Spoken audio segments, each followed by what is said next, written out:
네, 오늘 25장 말씀을 다 읽진 않았는데 25장 처음 부분에서 등장하는 내용은 아브라함이 세상을 떠난 이야기로 시작이 됩니다.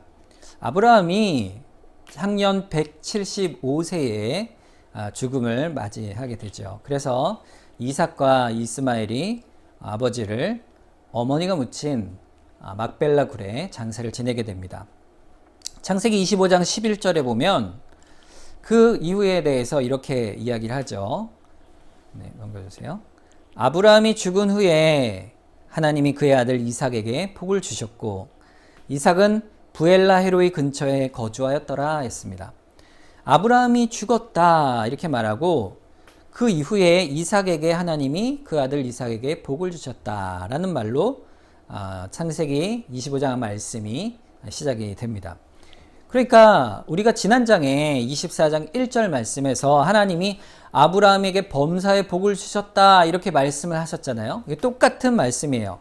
하나님이 그 아들 이삭에게도 아브라함이 죽은 이후에 복을 주셨다. 이 말이 도대체 무슨 말일까요? 이 말은 성경이 하는 말은 아브라함에게 하나님이 약속하시고 주신 복을 이어서 이삭에게도 똑같이 주셨다라는 말씀으로 이 아브라함의 죽음의 결론으로 이르게 됩니다.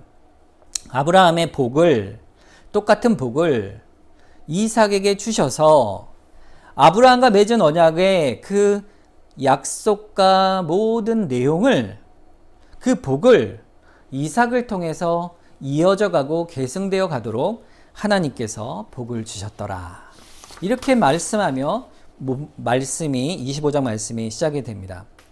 그러면서 오늘 본문의 내용인 이삭과 리브가에게 태어난 야곱과 에서에 대한 이야기로 이어지게 되죠. 그러니까 오늘 본문에 나오는 이 이삭이 자녀들을 낳는, 후사들을 낳는 이 일은 결국 무엇일까요? 하나님이 주신 복이라, 그 복의 연장선이라 이렇게 말할 수가 있습니다. 자, 오늘 본문은 이 복을, 하나님이 주신 복을 이렇게 이어져 가고 있음을, 이삭을 통해 이어져 가고 있음을 이 25장 말씀에서 말씀하고 있는 것이죠. 자, 리브가가, 즉 이삭의 아내죠. 이삭의 아내가 자녀를 낳습니다. 그 복이 이어져 가는 것이죠. 자, 아들이 몇일까요? 몇을 낳습니까? 둘을 낳죠. 그 이름은 우리가 너무나도 잘 알죠. 에서와 야곱, 바로 쌍둥이를 낳습니다. 자, 그런데 여러분, 오늘 본문을 자세히 보면요, 좀 놀라운 일이 있어요. 그게 뭐냐 하면 에서와 야곱을 이 이삭과 리브가가 몇 년 만에, 혼인을 한 지 몇 년 만에 아이들을 낳았는가, 오늘 본문에 그 내용이 등장을 합니다. 26절을 보면 리브가가, 뒷부분에 오세요. 리브가가 그들을 낳을 때에 이삭이 몇 세였다 되어 있죠? 60세였다 이렇게 되어 있습니다. 그러니까 이삭과 리브가가 혼인한 때가 40세, 이삭이 40세였으니까 자그만치 20년이라는 세월이 지난 후에야, 이 20년의 세월 뒤에야 그 후사를 주셨다라고 말씀을 하고 있는 것이죠. 여러분, 하나님이 일하는 방식을 한번 쭉 보세요.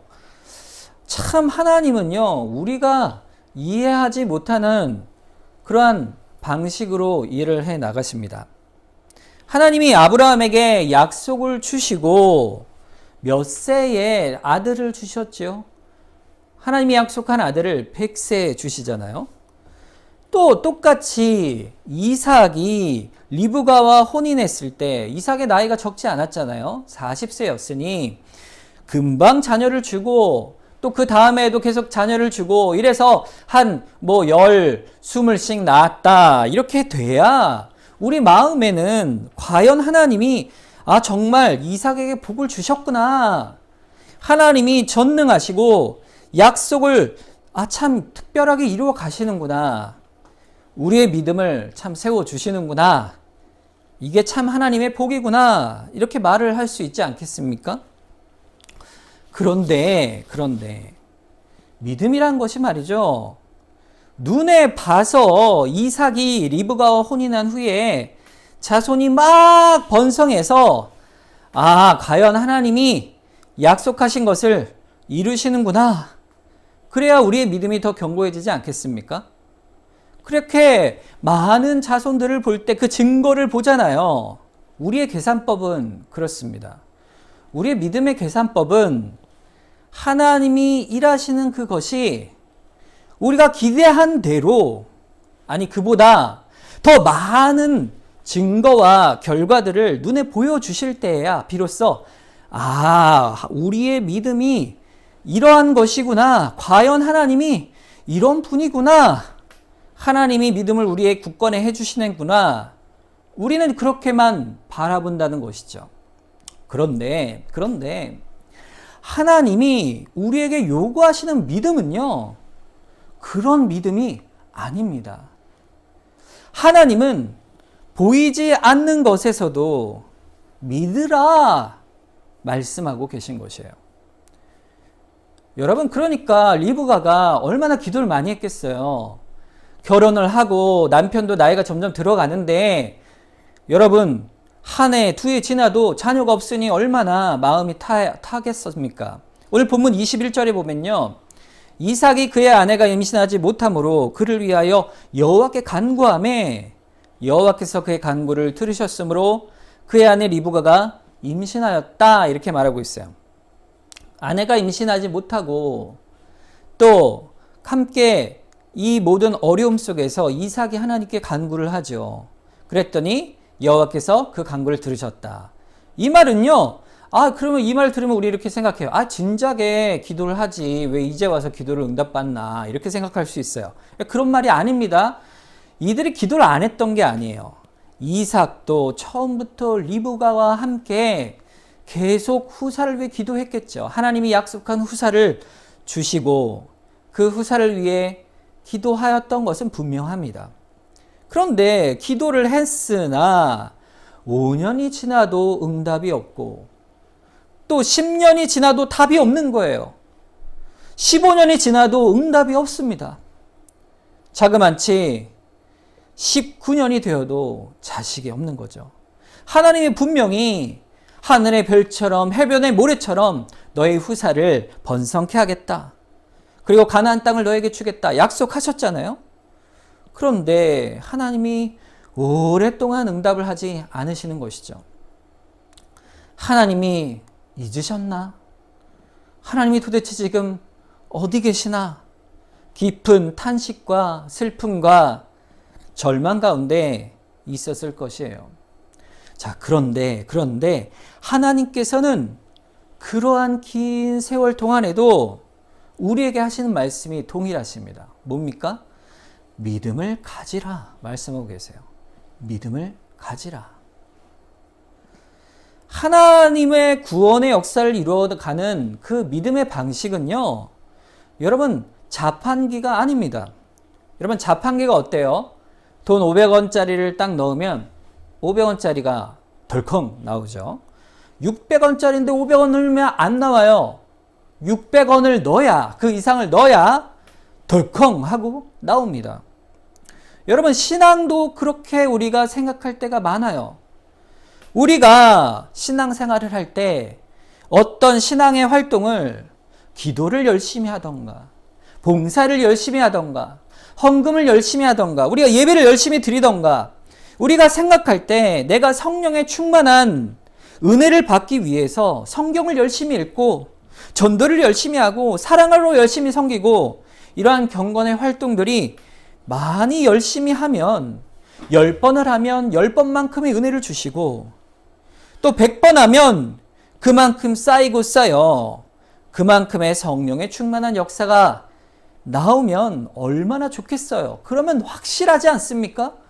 한 만큼 하나님이 믿음의 은혜를 주시기도 하면 얼마나 좋겠어요. 물론 그렇게 열심으로 하나님 앞에 나아갈 때 하나님이 은혜를 부어주십니다. 그러면은 분명하고 쉽지요. 그런데 때로는 그렇지가 않잖아요. 우리의 믿음이 그렇지 않습니까? 때로는 아무리 기도를 하고 아무리 말씀을 가까이 읽고 애를 쓰는데도 이상하게 마음에 영적인 공허함이 있고 응답이 전혀 없는 것 같은 그런 때가 우리에게 있습니다. 그러다가는 나중에 지쳐서 이제는 아니다 싶어 이제 그만둘까? 그렇게 물러나고 싶을 때가 종종 있지 않습니까? 그런데 하나님은 우리를 향하여 계속해서 그럼에도 불구하고 믿음으로 나아오라 우리를 불러내고 계십니다. 그렇게 불러내셔서 주님을 향해 계속 나아갈 때, 믿음으로 나아갈 때 어느 시점이 되면 하나님이 물밀듯이 부어주시는 성령의 충만함이 분명히 있습니다. 은혜 충만한 기쁨이 우리에게 분명히 있는 것이죠. 마음이 막 기쁘고 마음속에 자신감이 생기고 마음 깊숙한 곳에서부터 넘쳐나는 그 성령 충만한 은혜의 단맛이 풍성하게 솟아나는 그 맛을 보게 하여 주십니다. 그런데 우리가 분명히 그것을 알아야 할 것이 있어요. 내가 한 만큼 주시는 것이 아니라는 것이에요. 내가 열심히 한 만큼, 비례되는 만큼 비례적으로 주시는 것이 아니에요. 어느 때는 열심히 행할 때 더욱 풍성히 주실 때도 있지만 영적으로 나태해 있고 내가 볼 때 이래도 되는가 할 때도 하나님 우리에게 붙잡아 주시는 은혜로 함께 하실 때가 있어요. 사실 그래서 은혜인 것이죠. 다른 것이 은혜가 아닙니다. 언제 그런 은혜를 잘 알 수가 있습니까? 가장 잘 알 수 있는 것이요, 전도예요. 여러분, 전도하여 생명을 구하는 일을 한번 생각해 보세요. 여러분, 내가 전도를 할 때 내가 정말 이 정도 기도했으면, 또 이 정도 정성을 들이고 사랑을 베풀었으면 저 영혼에게 하나님이 구원의 은혜를 베풀어 주시고 응답해 주시면 좋겠는데, 그런데 하나님께서 그 영적인 출생을 하는 일은요, 우리의 생각과 다릅니다. 그냥 옆에서 듣던 사람이 갑자기 주 앞에 오기도 하고, 그렇게 사랑을 베풀었던 사람은 오랜 세월 동안 돌아오지 않기도 하지요. 여러분, 오늘 본문에 나타난 아브라함과 이삭의 인생도 그랬어요. 그 자식을 주실 때 바로 주시지 않지요. 한참 동안 하나님은 그들이 기다리고 인내하여 붙들어 나가게 하십니다. 1, 2년도 아니고 5년, 10년도 아니에요. 아주 긴 세월 동안 뜸을 들이신 후에 비로소 응답하시는 때를 보여주십니다. 여러분, 중요한 것은요, 하나님이 하시는 일은 우리가 계산하고 생각하는 대로 이루어지는 것이 아니라는 사실이에요. 결국 하나님은 아브라함에게 약속하신 그 모든 복이 사람이 생각하고 계획하는 것처럼 합리적인 방법으로 이루어 가시는 것이 아니고, 하나님이 정하신 복은 오직 그의 전적인 은혜요, 또 하나님의 지혜로움이요, 또 그의 능력으로 그의 사랑하는 백성의 구원을 이루어 가신다는 사실을 우리는 계속해서 보고 있는 것입니다. 여러분, 그럼에도 불구하고 하나님이 주무시고 계시는 것이 아니에요.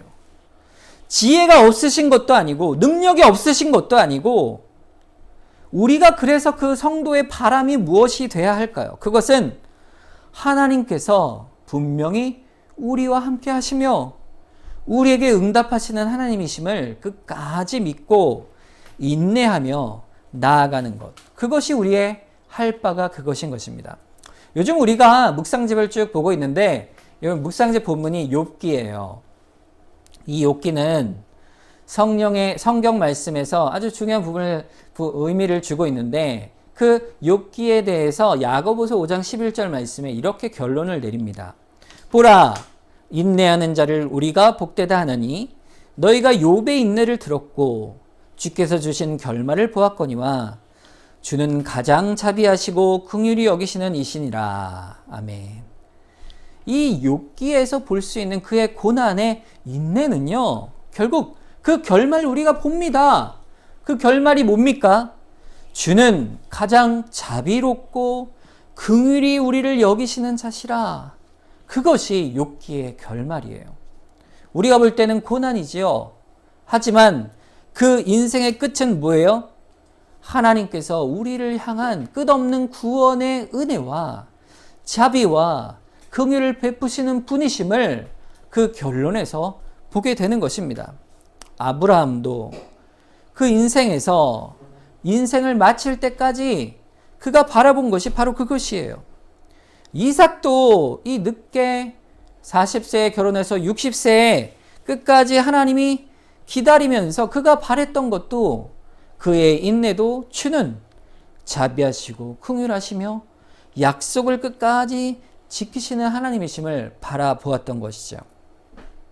이 모든 일은 우리가 생각하는 것처럼 하나님이 살아계시다면 이렇게 해주시는 것이고 증거를 보여주시면 우리 믿음이 더 강해지실 텐데 주여 응답해 주시옵소서, 주여 보여주시옵소서, 이런 식으로 우리가 기도를 하지만, 그러나 하나님은 증거가 없는 곳에서 믿음이 강하여지기를 우리에게 원하시고 불러내고 계십니다. 그러니까 우리 눈에 보이는 증거가 없다 하더라도 믿음이 세워지기를 하나님은 우리에게 바라시며, 결국 실제로 하나님은 우리의 믿음을 그렇게 세워 가시는 하나님이십니다. 그것이 우리에게 주시는 믿음의 복이에요. 우리의 삶도, 우리의 지금 살아가는 삶도 기도에 응답이 없는 것 같고, 또 어떨 땐 너무 피곤하고 곤고하고 결핍되고 슬픔 가운데 있는 이런 긴 세월을 보낸다 하더라도 풍요롭고 평안하고 누림이 풍성한 곳에서 믿음의 성장보다도 훨씬 더 단단하고 깊이 있고 규모가 있는 믿음으로 우리를 세워 나가신다는 사실입니다. 그것이 믿음의 인내죠. 하나님이 주시는 그날의 칭찬의 모양과 분량은 그날에 우리에게 참 믿음의 열매로 나타내 보이시는 것이에요. 우리가 생각하는 방식과 많이 다르지요. 그래서 히브리서 11장에는 모든 믿음의 선진들의 이러한 믿음을 이렇게 말씀하고 있습니다.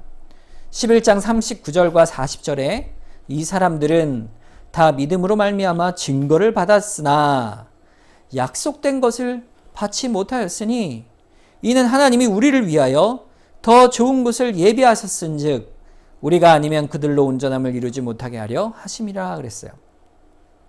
하나님께 약속을 받았지만 실제로는 약속된 것을 받지 못했어요. 그럼에도 불구하고 그 약속한 바를 믿어 하나님을 바라봤다. 이것이 믿음의 조상들의 삶이에요. 그것이 믿음이에요. 하나님이 우리를 위하여 더 좋은 곳을 예배하셨느니라. 자, 여러분, 그러니까 사실 우리에게 보여지는 이 믿음의 모양이 어떻습니까? 우리가 평생 살다 죽을 때까지요, 마치 이 공수표 같은 거예요. 마치 허풍같이 들리기도 하는 거예요. 왜죠?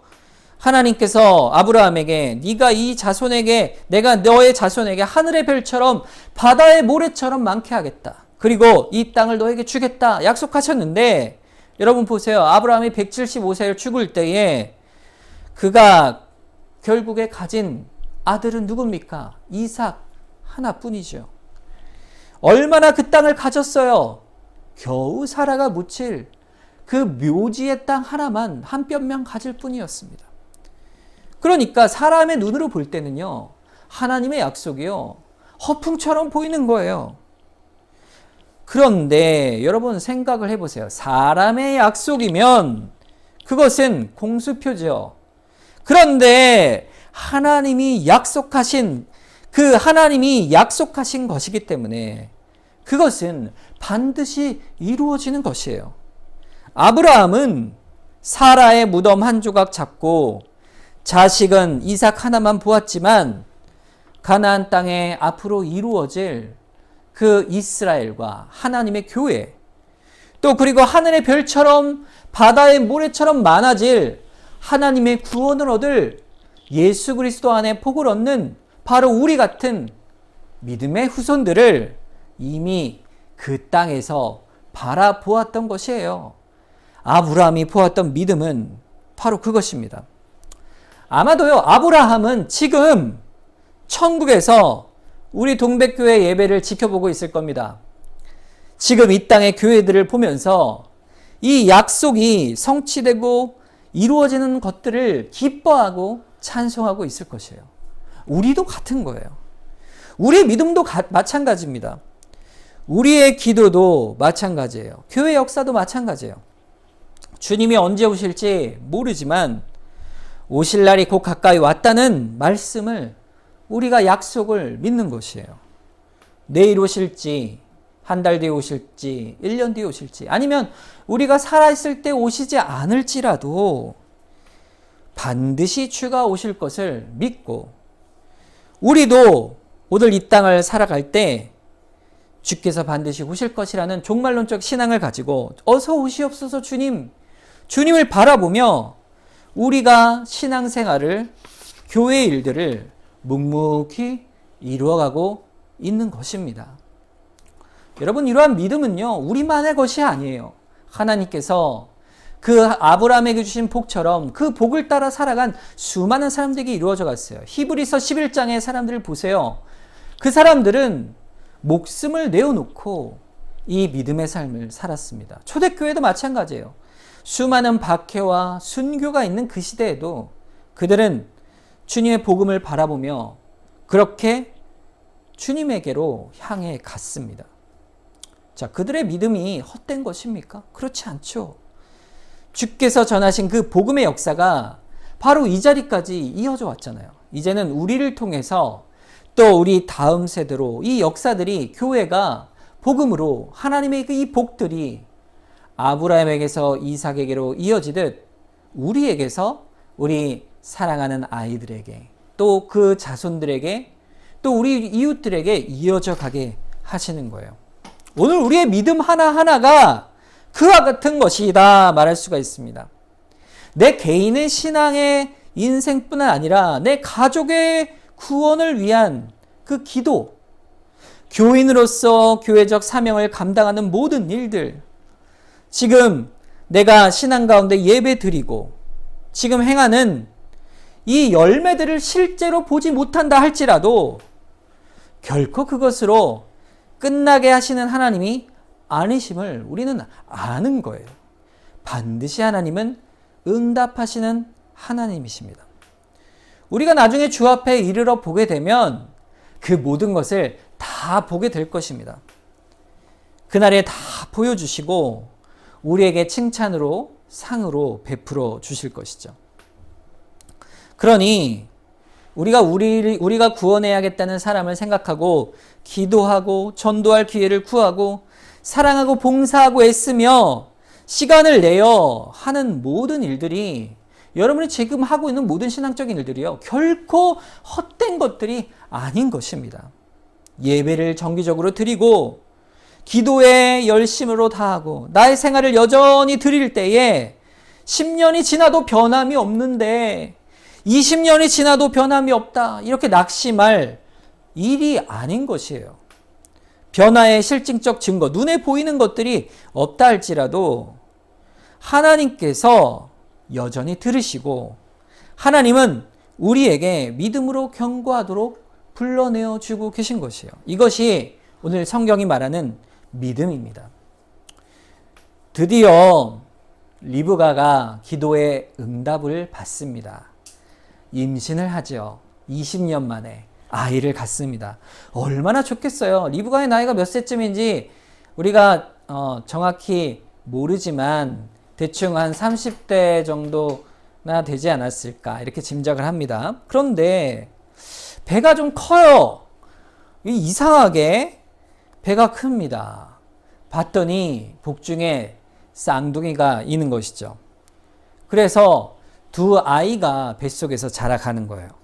그러면서 아이를 이렇게 뱃속에 품으면서 엄마가 얼마나 기도를 많이 했겠어요. 아이를 위해 기도하고 사랑으로 품고 있었을 텐데, 그런데 오늘 본문에 보니까 이 쌍둥이가 서로 싸웁니다. 이 싸운다는 말이요, 서로를 짓누르다 이런 뜻이에요. 그러니까 뱃속에서 엄마가 그 태동을 얼마나 느끼겠어요. 서로 밀고 발로 차고 얼굴을 들어 밀고 이러면서 다투는 거예요. 여러분, 뱃속에서 아이가 다투는 느낌이 저는 알 수가 없지요.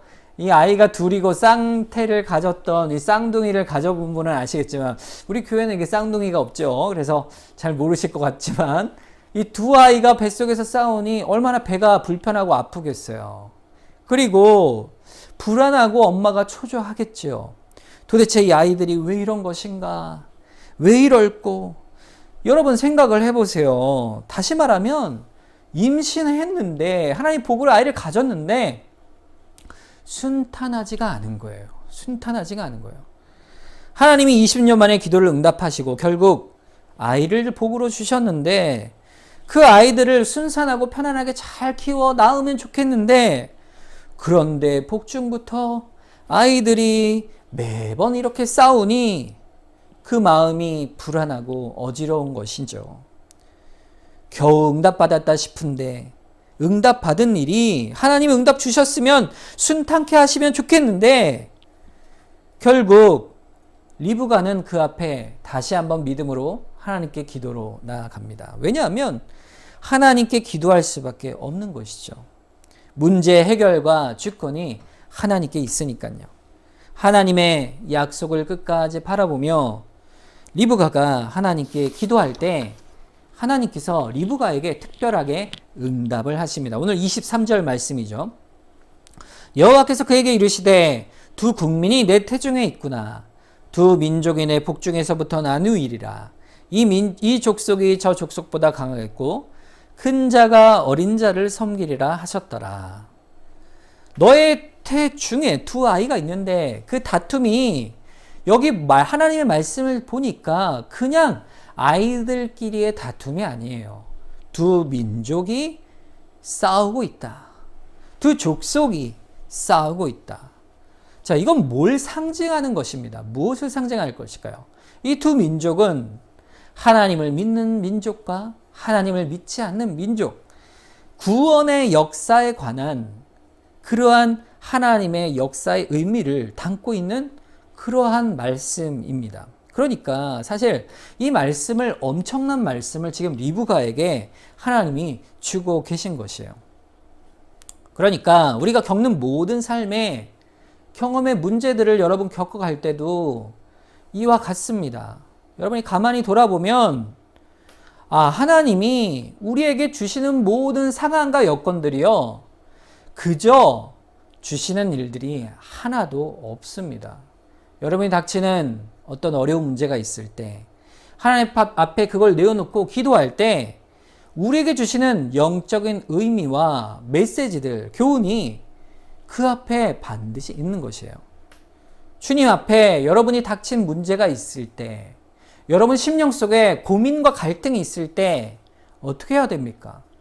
물론 평상시에도 하나님 앞에 엎드려 기도하는 거예요. 하나님, 이것이 어찌한 일입니까? 하나님의 뜻으로 저를 선히 인도해 주시옵소서. 알게 하여 주시옵소서.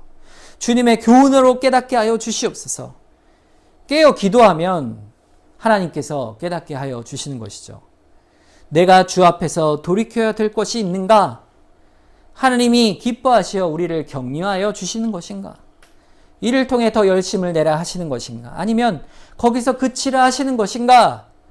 이런 영적인 교훈들이 우리 인생의 말씀을 통하여 기도로 비추어 주시는 것이에요. 살피게 하시는 것이죠. 오늘 우리가 겪는 모든 일들도 무심히 지나갈 것들이 아니에요. 어떤 일을 겪으면 하나님이 내게 주시는 오늘의 내 영적인 삶의 모습을 돌아봅니다 하고 나아가는 것이죠. 그때 하나님이 우리에게 하나님의 뜻을 행하도록 이끌어 가십니다. 리브가에게 하나님이 이런 계시를 주셨는데, 사실 이 말씀 속에는요, 세 가지 큰 의미가 있어요. 첫째는 서로 싸운다, 이런 뜻이에요. 누가요? 이 두 민족, 두 형제가 나누이리라 이렇게 말하고 있어요. 서로 나눔이 있을 것이라. 둘째는요, 하나는 강한 자가 되고 하나는 약한 자가 된다. 이 말은 뭐냐면요, 하나는 택함을 받고 하나는 버림을 받을 것이라 이 말이에요. 그리고 마지막으로 세 번째는 먼저 나오는 자가 아니라 뒤에 나오는 아우가 택함을 받을 것이다. 이것이 이 하나님의 말씀 속에 들어있는 세 가지 요점입니다. 자, 이 모든 일의 영적인 진리는 하나님이 우리에게 주시는 아주 놀라운 구원의 역사를 보여주고 있어요. 로마서 9장 12절과 13절에 보면 그 내용을 이렇게 말씀하고 있습니다.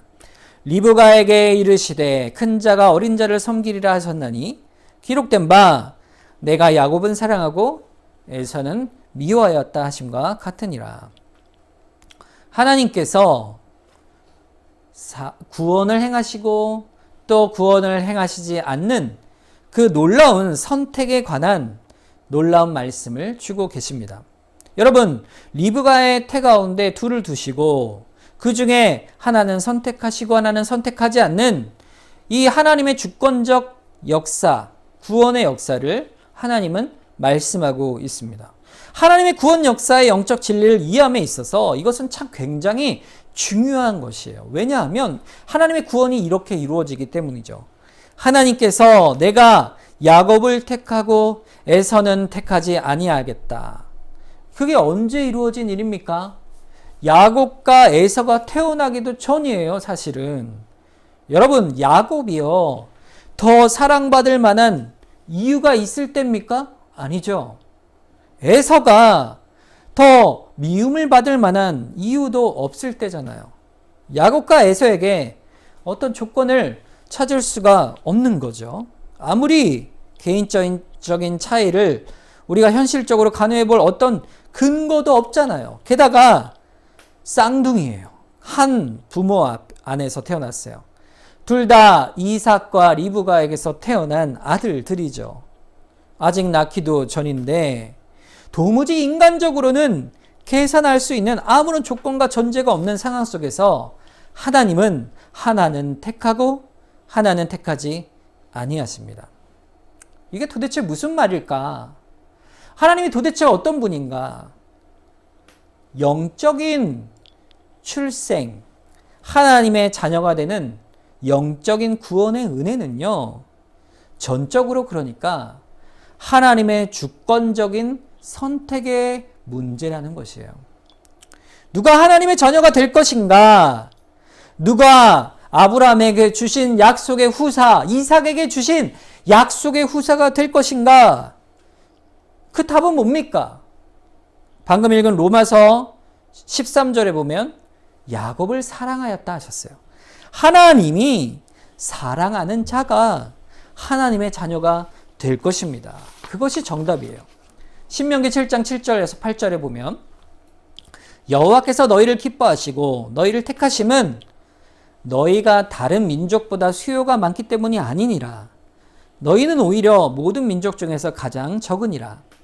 여호와께서 다만 너희를 사랑하심으로 말미암아 또는 너희의 조상들에게 하신 맹세를 지키려 하심으로 말미암아 자기의 권능의 손으로 너희를 인도하여 내시되 너희를 그종되었던 집에서 애굽왕 바로의 손에서 속량하셨느니라. 하나님이 그들을 구원하여 속량하여 내신 이유가 뭐예요? 8절에 여호와께서 다만 너희를 어떻게 하셨기 때문이다? 사랑하심으로 말미암아. 다만 너희가 수요가 많거나 강하기 때문이 아니라 다만 내가 너희를 사랑하기 때문이라 말씀하고 있는 거예요. 이스라엘이라는 교회를 선택하실 때 또 우리 각자 개개인의 구원을 행하시는 그 구원도요, 단지 이유가 뭡니까? 하나님이 여러분 개인 한 분 한 분을 사랑하시기 때문에 선택하여 구원하여 내신 것이에요. 우리가 무엇을 깨닫습니까? 갈라디아서 3장 7절 말씀에 그런즉 믿음으로 말미암은 자들은 아브라함의 자손인 줄을 알지어다. 누가 아브라함의 복을 받는 자입니까? 믿음을 갖고 주 앞에 믿음으로 고백하는 그 자들이, 그리스도 안에 속한 그 자들이 하나님의 자녀요 아브라함의 복을 받는 자다. 오직 하나님이 사랑하는 자들에게 이러한 은혜, 믿음의 은혜를 부어주시는 것을 우리가 깊이 깨달아가는 것이죠. 내가 좀 더 하나님께 열심을 내서 더 착하게 살아서 더 훌륭해서 나는 4대째 믿음의 집안이야. 그래서 하나님이 믿음을 주시고 구원한 게 아니라는 것이에요. 부모님이 믿지 않던, 아니면 내가 부족한 사람이라도 하나님이 먼저 사랑하셔서 은혜로 불러내어 주시는 것이에요. 요한복음 3장 5절에 예수께서 대답하시되 진실로 진실로 내게 이르노니 사람이 물과 성령으로 나지 아니하면 하나님의 나라에 들어갈 수 없다 그랬어요. 하나님 나라에 들어갈 수 있는 건 무엇 때문이에요? 오직 성령의 은혜로 되는 거예요. 성령의 은혜로. 성령의 거듭나는 은혜로 하는 거예요. 우리가 결정하는 것이 아닙니다. 하나님의 주권 안에 있는 것이에요. 여러분의 인생은요, 하나님의 주권 아래 하나님의 사랑으로 하나님이 우리를 각자 불러내어 믿음으로 불러내어 성령으로 거듭나게 하셔서 이루신 구원의 백성입니다. 여러분이 어떤 조건으로 그것을 이룬 것이 아니에요. 우리의 조건이 될 수 없는 거예요. 자, 그러면 이렇게 생각할 수 있죠. 아, 우리가 어떻게 하든 하나님이 구원하시면 되겠네. 우리가 향하는 조건이 아니라며. 아무렇게나 살아도 결국 하나님이 택하시면 구원하시는 것이니까. 그러니까 내 마음대로 살면 되겠구나. 이렇게 생각할 수 있겠죠. 그러나 그것은 전혀 맞는 말이 아닙니다. 왜냐하면 하나님이 택하신 사랑하는 믿음의 사람들은 그 삶에서 믿음을 이루어가게 하시기 때문에 그래요. 아브라함도 이삭도 그 모든 과정 속에 그 모습 속에 우리가 명백하게 보고 있지 않습니까? 그를 믿음으로 불러내시면 하나님은 반드시 그들을 믿음으로 세워 가십니다. 변화시켜 가십니다. 결국 그것도 은혜로 이루어 주시는 것이죠. 왜 그러십니까? 하나님이 우리를 지극히 사랑하시기 때문에 그래요. 이 땅을 살아갈 때 우리를 각자의 자리에서 구원하여 이루어 주시고 세워 가시고 믿음으로 변화시켜 주어 가시는 것이에요. 그 모든 선택의 일이 어쩌면 이렇게 불이합니까? 왜 저는 선택하고 저 사람은 택하지 않으셨습니까? 하나님께 우리가 따질 수가 있을까요? 사도 바울이 이렇게 얘기합니다. 로마서 9장 13절 14절에 기록된 바 내가 야곱은 사랑하고 에서는 미워하셨다 하신 것 같으니라. 그런즉 우리가 무슨 말을 하리요?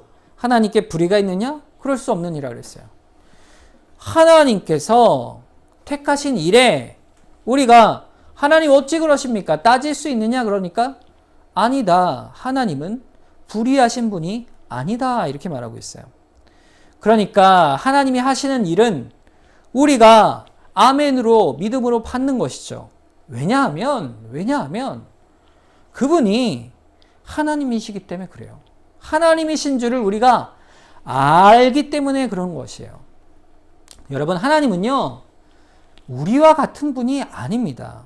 그저 하나님은요, 우리 사람처럼 사람 가운데 세거나 강하거나 능력이 많은 그런 분이 아니에요. 그저 아주 뛰어난 천재가 아니에요. 하나님은 인간 가운데 뛰어난 슈퍼맨이 아니시고 하나님은 바로 하나님이십니다. 온 우주 만물을 그 지혜를 따라 원하시는 바에 따라 지으신 분이고 스스로 계시는 안 계시는 곳이 없는 분이요. 하나님은 절대적이시오. 자유로운 분이시오. 무엇이든지 그 지혜로 다 행하시는 하나님이시에요. 특별히 의로우신 하나님이세요. 그의 선택과 행하시는 일들은 하나님의 행하심이에요. 우리가 판단할 수가 없는 것이죠. 그런 하나님을 우리가 알아갈 때 구원의 역사 속에서 하나님의 사랑으로 불러내신 우리들은 우리가 받은 구원에 그저 감사하고 그 구원을 고백하며 전적인 은혜를 고백하며 우리가 하루하루 믿음으로 살아가게 되는 것입니다. 여러분, 우리가 예배에 지금 나와 있는 것이요, 하나님의 무궁무진한 사랑을 받고 있는 것임을 기억하시길 바랍니다. 헤아릴 수 없는 사랑을 받은 것이에요. 예수님께서 우리의 한 영혼을 보고 뭐라고 하십니까? 천하보다 귀하다 하셨어요. 내 영혼이 하나님의 사랑으로 보실 때 너무나도 자기 목숨을 내어주시기까지 귀하게 여기신 하나님이세요. 그렇게 우리를 사랑하시는 하나님이시죠. 그 사랑을 우리가 알 때에 우리가 이 세상을 살면서 물질을 구하여 물질이 좀 늘어나면 하나님이 날 사랑하시는구나 생각하다가 조금 어렵고 건강에 문제가 생기고 결핍이 생길 때 하나님의 사랑을 못 받는다, 내가 하나님을 원망하고 불평할 때도 있지요. 그러나 하나님이 날 사랑하느냐 안 하느냐 따지는 우리의 생각이 얼마나 작은 것인지를 생각하게 되는 것입니다. 하나님의 사랑은 끝까지 변함없이 무궁하시며 무한하신 하나님이세요. 우리를 천하보다 귀하게 여기시며 하나님은 그 앞에 기도하는 그 사랑하는 자녀들의 기도를 반드시 들어주시는 하나님이세요. 아브라함처럼, 이삭처럼, 야곱처럼 가나안 땅에 뼈를 묻지만 한 뼘의 땅밖에 갖지 못했지만 그러나 천국에서 하나님의 그 약속이 우리를 통해 이루어져가는 그 놀라운 것을 바라보고 본향을 바라보고 살았던 그의 믿음의 인생처럼 우리의 믿음도 오직 하나님의 그 사랑을 기억하고 하나님의 약속이 반드시 이루어질 것임을 믿어 의심치 않고 우리의 연약한 믿음을 붙들어 주시길 간구하며 날마다 우리의 연약한 믿음을 주 앞에 내어놓고 나아가는 우리의 믿음이 되기를 원하는 것입니다. 오늘 말씀처럼 이삭이 또 아브라함이 믿음으로 세워져 갔던 것처럼 우리도 주께서 믿음으로 세워주실 줄을 믿습니다. 또 그 믿음이, 그 복이, 믿음의 복이 우리에게도 하나님의 사랑의 무한하신 가운데 이루어질 것을 믿습니다. 우리의 교회를 붙들어 주시고 우리의 믿음을 붙들어 주시고 우리 마음에 있는 여러 고민과 혼란함과 또 응답이 없는 것 같은 답답한 그러함 속에서도 하나님이 끝까지 우리를 붙드심을 믿습니다. 우리 고백하면서 지금 닥친 상황 속에 어려움이 각자 있을 줄 압니다. 그러나 믿음으로 우리가 나아가겠습니다. 다짐하며 이 시간 하나님께 함께 기도하며 나아가겠습니다.